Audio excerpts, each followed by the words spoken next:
جی مشائخ.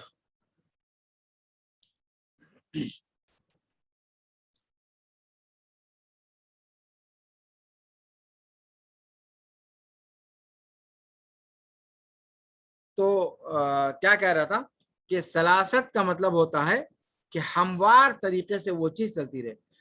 اس کی مثال آپ یوں بھی سمجھ لو، آپ لوگ بائک چلاتے ہو یا گاڑی چلاتے ہو، اگر سڑک صحیح انداز میں بنی ہوئی ہے تو آپ کی گاڑی اسپیڈ پکڑ کر کے خوب آسانی کے ساتھ اس پر دوڑتی ہے. لیکن اگر سڑک کے اوپر بڑے بڑے گڈھے بنے ہوئے ہوں، جگہ جگہ گڈھے بنے ہوئے ہوں، جگہ جگہ بیریئر لگے ہوئے ہوں، جگہ جگہ اسپیڈ بریکر لگے ہوئے ہوں، تو آپ کی گاڑی اسپیڈ پکڑ پائے گی؟ نہیں شیخ. تو یہی معاملہ کلام کا بھی ہے. کلام کے اندر الفاظ اس طریقے سے جوڑے گئے ہوں کہ کہیں پر بیچ میں گڈھا نہ آئے، کہیں اسپیڈ بریکر نہ آئے، کہیں بیریئر نہ ہو، کہیں پر سگنل کی وجہ سے رکنا نہ پڑے، زبان کو بریک لگانے کی ضرورت نہ پڑے، زبان پھسلتی چلی جائے، آدمی بولتا چلا جائے. یہ ہے سلاست. جس طرح آپ چلنے پھرنے میں چاہتے ہو کہ راستہ ہموار ہو، ایسے ہی گفتگو کے اندر بھی الفاظ کا ہموار ہونا، ایک دوسرے کے ہاتھوں میں ہاتھ ڈالے ہوئے ہونا، ان کا رہنا ضروری ہے.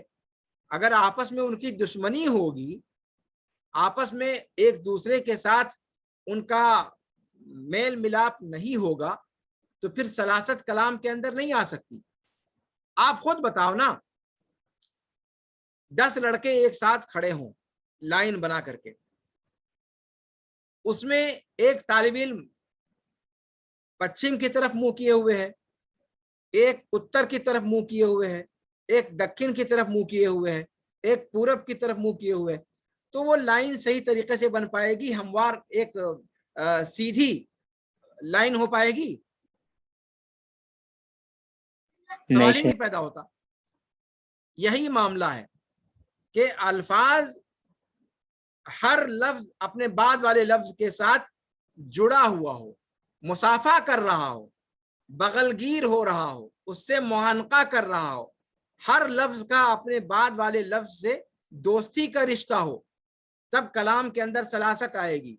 اور اگر ایک دوسرے سے بیر ہے، ایک دوسرے سے دشمنی ہے، تو پھر وہی معاملہ آئے گا جیسے سڑک پر جب گڈھا ہوتا ہے یا اسپیڈ بریکر ہوتا ہے تب اسپیڈ کو توڑ دیتا ہے، ویسے ہی بولتے ہوئے آپ کی زبان کو بھی ایسے ہی ہچکولے لگیں گے. تو کلام کے اندر اس طرح کے ہچکولے لگنا یہ فصیح کلام کی علامت نہیں ہے. اسی لیے کہا کہ کلام کے اندر سلاست کا ہونا بنیادی شرط ہے. ٹھیک ہے مشائخ؟ چلیں بھائی، یہ بات تو سمجھ میں آ گئی کہ کلام فصیح تب ہوگا جب وہ قیاس صرفی کے مطابق ہو، یعنی اس کا صیغہ اس طریقے سے ہو جس طریقے سے صرف کا قاعدہ کہتا ہے. جہاں ادغام کا قاعدہ ہے وہاں ادغام کیا جائے، جہاں تعلیل صرفی کا قاعدہ ہے وہاں تعلیل صرفی کی جائے. اب قالا کی جگہ پر قاوالا کہو گے تو یہ قیاس صرفی کے مطابق ہے یا قیاس صرفی کے خلاف ہے؟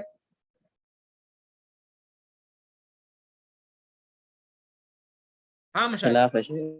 خلاف ہے. میں کہوں قوالا عابد علی، قوالا عابد علی فی مناسبت الفلانیہ، چلے گا؟ اب قوالا آدمی سامنے والا سمجھے گا ہی نہیں کہ بھی قوالا کا کیا مطلب ہوا. یہاں پر گڑبڑی کہاں پر ہے کہ اس جملے میں قیاس صرفی کا لحاظ نہیں رکھا گیا. قیاس صرفی یہ ہے کہ واو متحرک ما قبل مفتوح تو اس کو الف سے بدلنے کا قاعدہ ہے، قیاس ہے، لیکن آپ نے اس قیاس کو برتا نہیں، اور جب قیاس کو برتا نہیں تو آپ کا کلام فصیح ہو سکتا ہے؟ نہیں ہو سکتا. ٹھیک ہے مشائخ؟ وہی میں کہہ رہا ہوں کہ قیاس صرفی کے مطابق ہونے کا مطلب کیا ہے کہ صرف کا جو قاعدہ ہے